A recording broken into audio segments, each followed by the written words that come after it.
जय हिंद दोस्तों, मैं नरेंद्र परमार स्वागत करता हूं आपका हमारे YouTube channel study war for you पे। इससे पहले हम ज्योग्राफी का एक लेक्चर अपलोड कर चुके हैं यूट्यूब पे, जिसमें हमने यूनिवर्स पढ़ा था और आज हम सोलर सिस्टम पढ़ने वाले हैं, जो कि सेकंड लेक्चर होगा। ठीक है, शुरू करते हैं। सोलर सिस्टम क्या होता है? सोलर सिस्टम जिसमें सूर्य केंद्र में रहता है, सूर्य केंद्र में रहता है और इसके चारों ओर अदर ग्रह, बाकी के ग्रह जो इसके चक्कर लगाते हैं इलिप्टिकल पाथ में।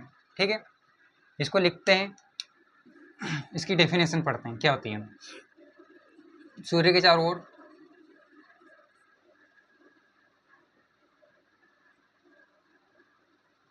चक्कर लगाने वाले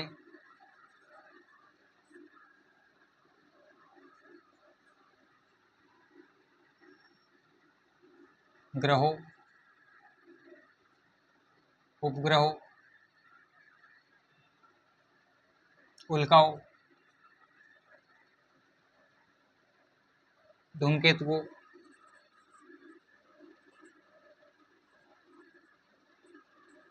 तथा अन्य आकाशीय पिंड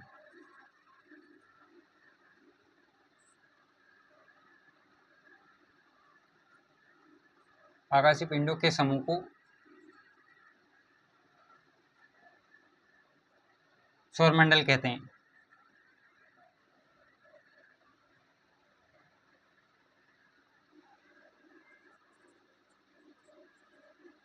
ठीक है, अब लिखते हैं इंग्लिश में।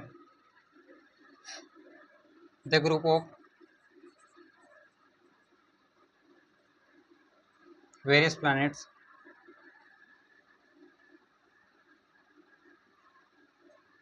comets, asteroids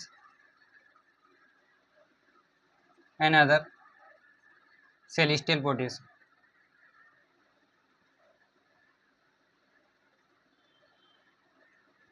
around sun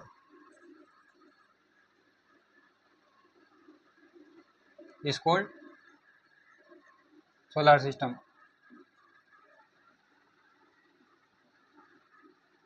ठीक है, अब इसमें आपका डाउट आ रहा होगा, सेलेस्टियल बॉडीज किसे कहते हैं? Celestial bodies means heavy bodies, जैसे प्लैनेट्स हो गए, कॉमेट्स हो गए, एस्टेरॉइड्स हो गए, ये सब आते हैं सेलेस्टियल बॉडीज के अंदर। ठीक है, अब डिटेल में जानते हैं सोलर सिस्टम के अंदर क्या क्या आता है। ठीक है, सोलर सिस्टम, इसके अंदर पहला तो आता है सूर्य, सन, जो कि एक है पूरे सोलर सिस्टम में। ठीक है, इसके बाद आ गए प्लैनेट, ग्रह, जो कि 8 है। ड्वार्फ प्लैनेट,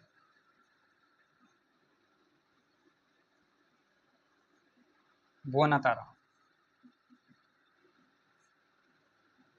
बोना ग्रह।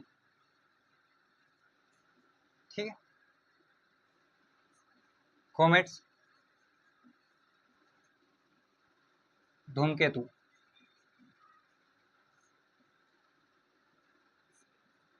और एस्टेरॉइड बेल्ट।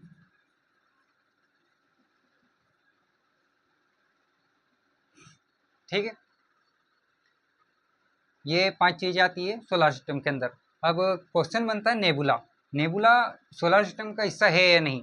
तो ठीक है, इसको अलग से लिखेंगे हम, नोट करके लिखेगा, इंपॉर्टेंट है नेबुला। ठीक है, ये सोलर सिस्टम का हिस्सा नहीं है।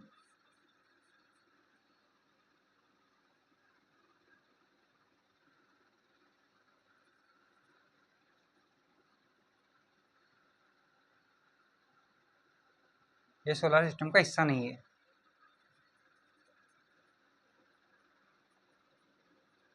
यह सौरमंडल का हिस्सा नहीं है। नेबुला को हिंदी में बोलते हैं निहारिका, या फिर बोलेंगे नेबुला।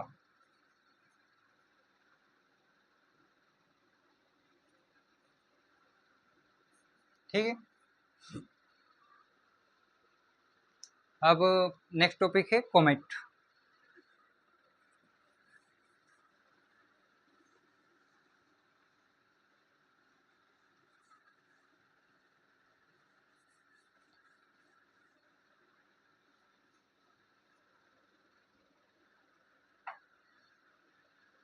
कॉमेट्स। क्या होते हैं कॉमेट्स? हिंदी में इसको बोलते हैं धूमकेतु।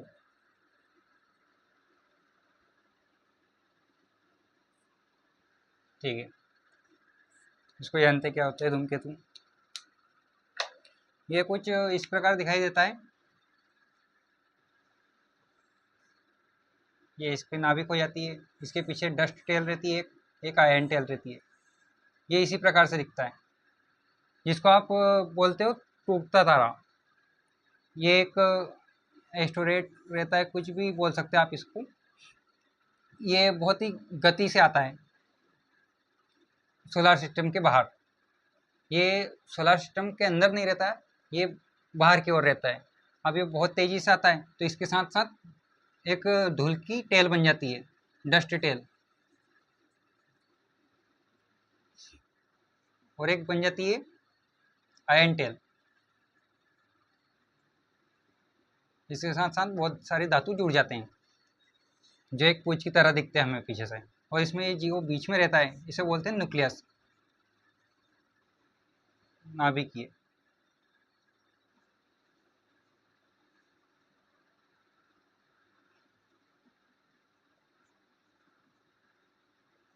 ठीक है, और ये जो हिस्सा है इसको बोलते हैं कोमा, ये जो पूरा हिस्सा है। ठीक है, अब इसके बारे में लिखते हैं। It is found in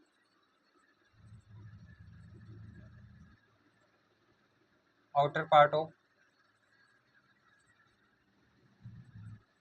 solar system.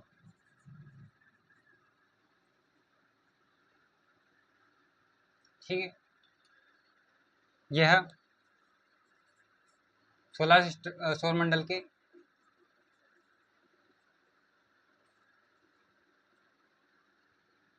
बाहरी हिस्से में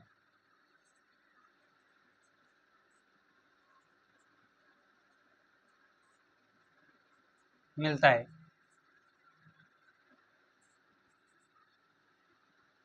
ठीक है, अब ये कोमेट है, इसमें एक इम्पोर्टेंट कोमेट है हेलिकोमेट। ये हर 75 से 76 वर्षों में एक बार देखने को मिलता है।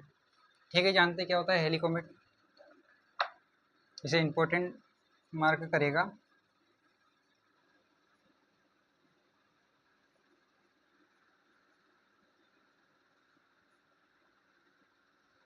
हेली धूमकेतु। ठीक है,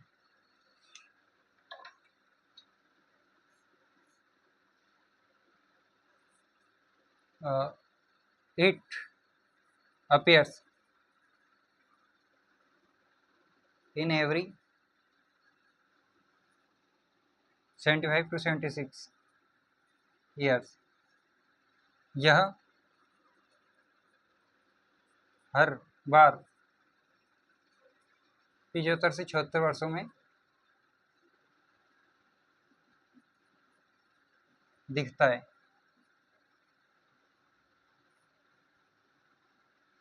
अंतिम बार ये कब दिखा था? 1986 में।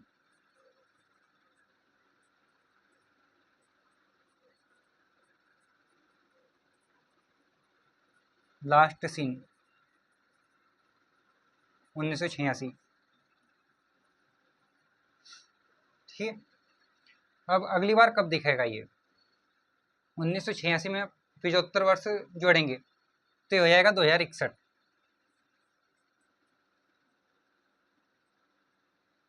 नेक्स्ट सीन अगली बार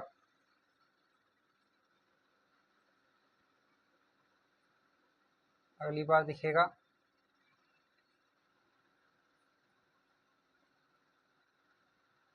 2061 में। ठीक है, यह हो गया हेलिकोमेट। अब जो थ्योरी है सोलर सिस्टम से रिलेटेड, हम उसको देखेंगे।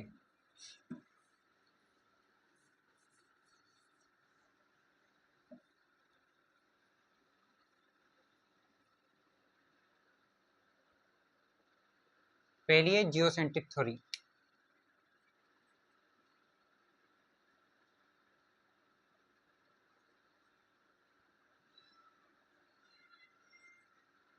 भूकेंद्री सिद्धांत।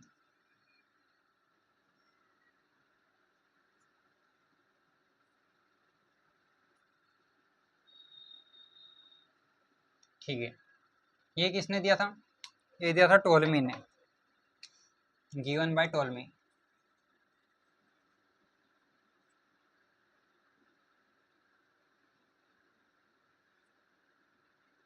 ठीक है,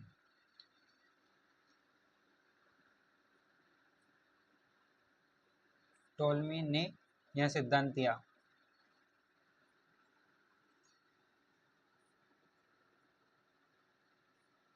ठीक है, क्या है इस सिद्धांत में?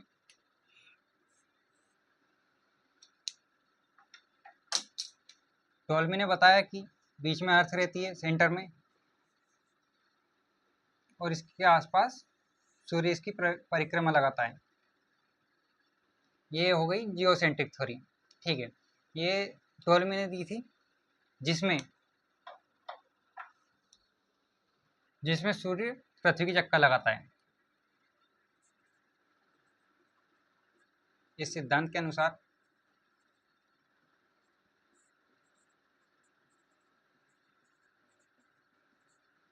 सूर्य पृथ्वी की चक्कर लगाता है।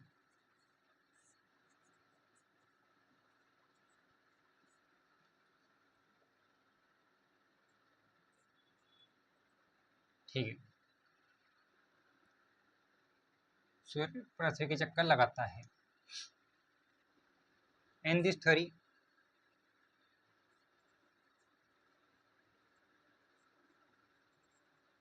सन revolve around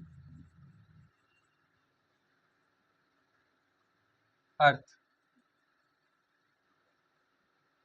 ठीक है, अब नेक्स्ट थ्योरी आ जाती है हेलियोसेंट्रिक थ्योरी। ठीक है, देखते हैं उसे।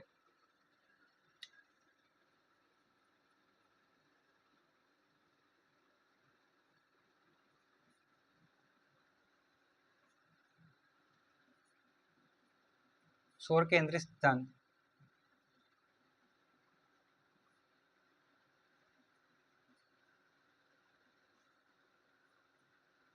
ठीक है, क्या होता है heliocentric theory?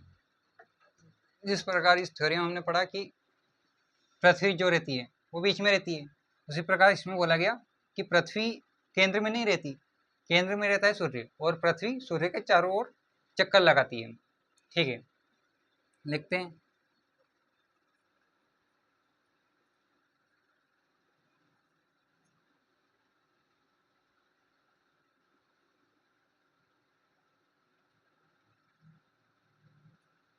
Earth is revolve around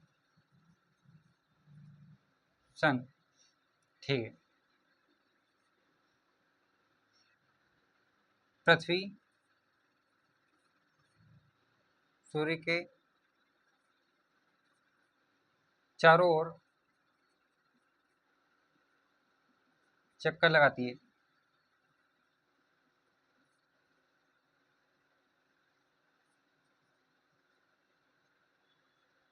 ठीक है, ये सिद्धांत किसने दिया था?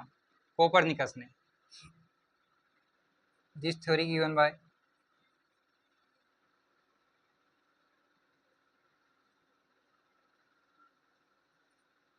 कोपरनिकस।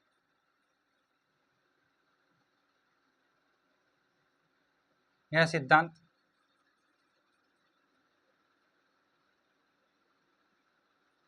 कोपरनिकस ने दिया।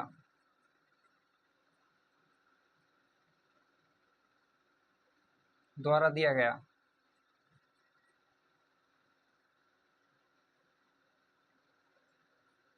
ठीक है, क्या होता है इसका भी डायग्राम बना लेते हैं हम। यहाँ पे जगह नहीं बची, हम इसका डायग्राम यहाँ पे बनाते हैं। इसमें सूर्य बीच में रहता है, और इसके चारों ओर कौन परिक्रमा लगाता है? पृथ्वी इसके चारों ओर परिक्रमा लगाती है। ठीक है, अब ये दोनों थ्योरी आपको समझ में आ गई होगी। अब नेक्स्ट टॉपिक पे चलते हैं हम।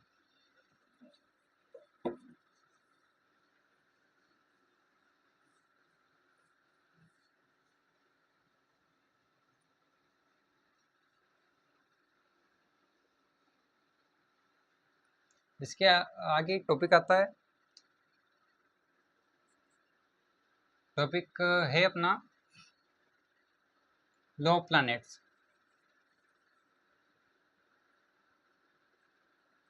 ग्रहों का नियम।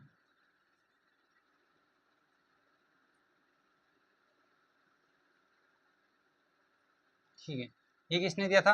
ये दिया था केपलर ने।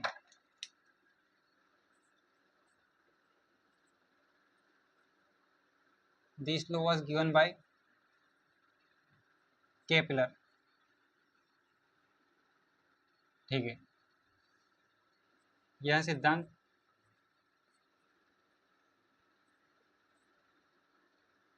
केपलर के द्वारा दिया गया।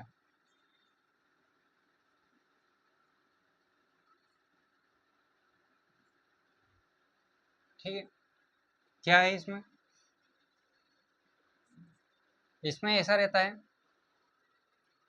कि सूर्य के चारों ओर बाकी के ग्रह एक इलिप्टिकल ऑर्बिट में घूमते हैं। जिस इलिप्टिकल ऑर्बिट क्या रहता है? जिसमें दो नाभिक रहते हैं और किसी एक नाभिक पे सूर्य रहता है, और कुछ इस प्रकार से बाकी के ग्रह उसके चारों ओर चक्कर लगा रहे हैं। ठीक है, इस लॉ में केपलर बोलते हैं कि in this law every planet revolve around sun in an elliptical orbit।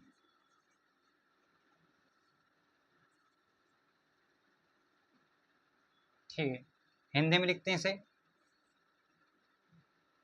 समस्त ग्रह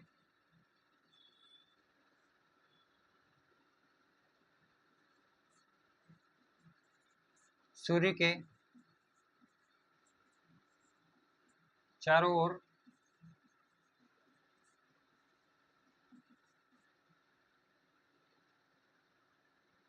दीर्घ वृत्ताकार कक्षा में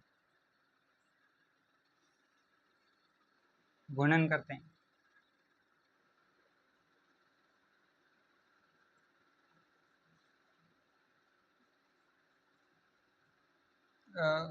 कक्षा में चक्कर लगाते हैं।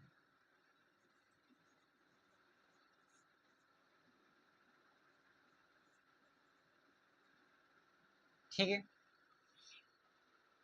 अब हम इसका डायग्राम देखते हैं। ये सन हो गया कुछ इस प्रकार से इलिप्टिकल पाथ में। मान लीजिए यहाँ पे कोई प्लैनेट है। ठीक है, अब ये घूमते घूमते घूमते घूमते घूमते यहाँ पे आया,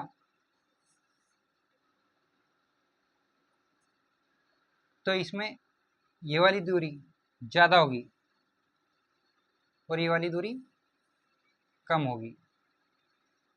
ठीक है, ये एक ही प्लैनेट है, ये यहाँ से घूम के यहाँ आया, तो ये दूरी कम हो जाएगी और ये दूरी ज़्यादा हो जाएगी। इसको बोलते हैं, इस दूरी को पेरिहेलियन।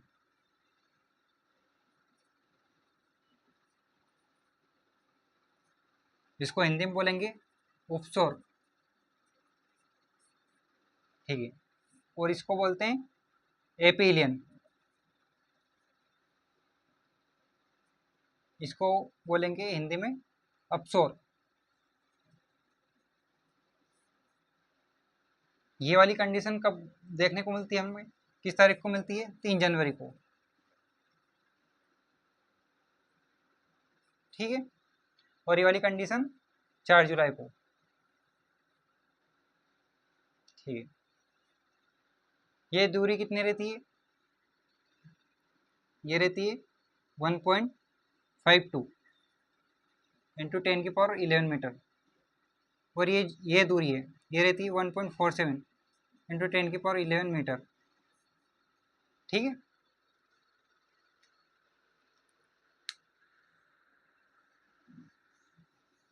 इसे हम लिखते हैं डिटेल में, पेरिलियन और एपिलियन को।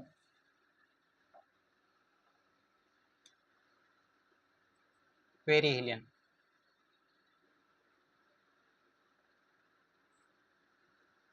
हिंदी में बोलेंगे अपसोर, उपसोर, ठीक है।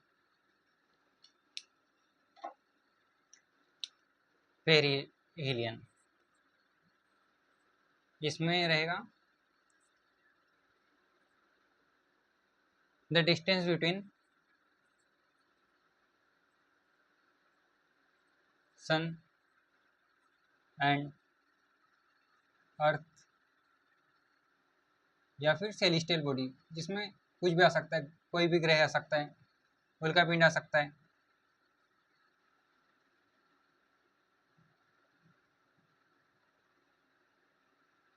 The distance between sun and earth या फिर सेलेस्टियल बॉडीज इज मिनिमम।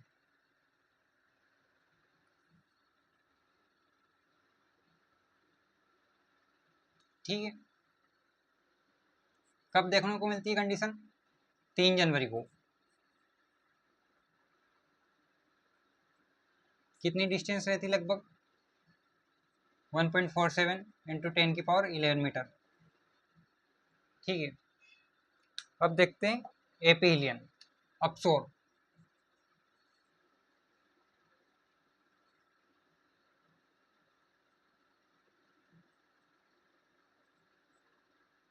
अपसोर, इसमें the distance between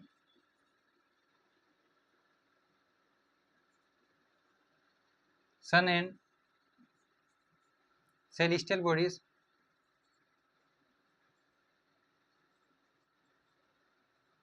is maximum।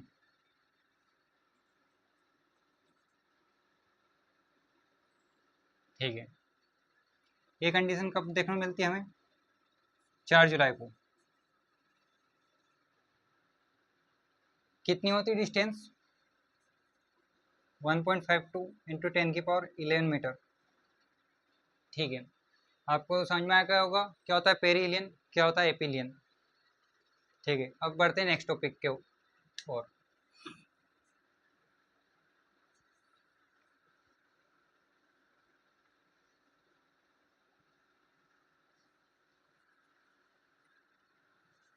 ऐसा कहिए नेक्स्ट टॉपिक बता तो।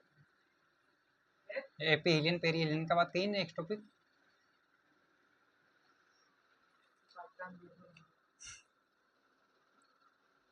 बोलो टॉपिक तो नाम भूल जाऊँ बस मैं। खगोलीय इकाई। बंद तो नहीं करेगा नहीं?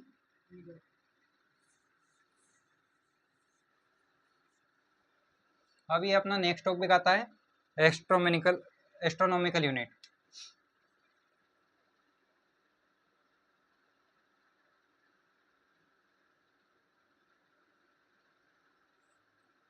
क्या होता है एस्ट्रोनॉमिकल यूनिट? इसको बोलते हैं हिंदी में खगोलीय इकाई।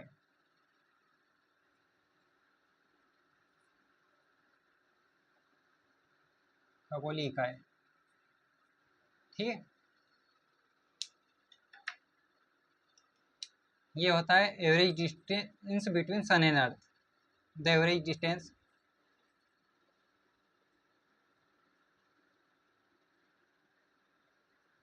बिटवीन सन एंड अर्थ,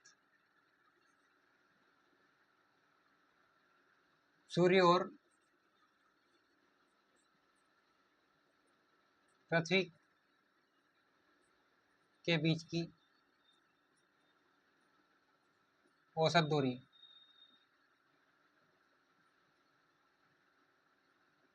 ठीक है। कितनी है ये दूरी? 1 एस्ट्रोनॉमिकल यूनिट क्या होता है? 1.5 इंटू 10⁻11 मीटर, 1.49। ठीक है। अब जो सूर्य की किरण है, सूर्य का प्रकाश है, वो धरती तक पहुंचने में कितना समय लगता है उसे? Time taken by sun rays to reach earth, sun rays reaching to earth.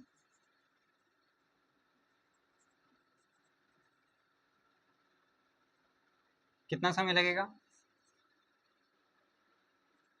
8 minute 20 second. लगभग लगभग ये हो जाता है 500 सेकेंड। ठीक है। स्पीड ऑफ लाइट कितनी रहती है?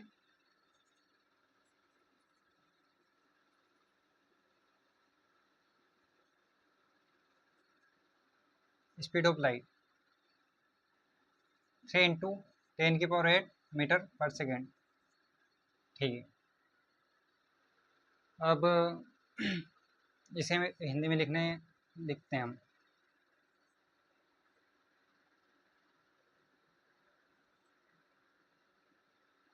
सूर्य की किरण, सूर्य का प्रकाश धरती तक पहुंचने में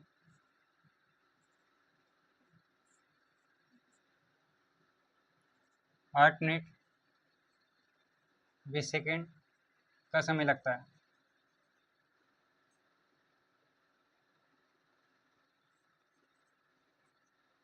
ठीक है। ये सारी चीज़ हो गई एस्ट्रोनॉमिकल यूनिट। ये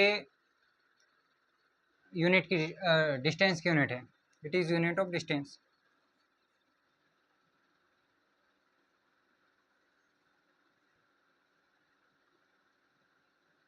यह दूरी की इकाई है।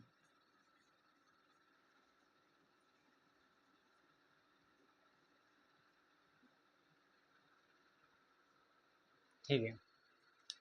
अब नेक्स्ट टॉपिक के ऊपर बढ़ते हैं हम। वो रहेगा सूर्य।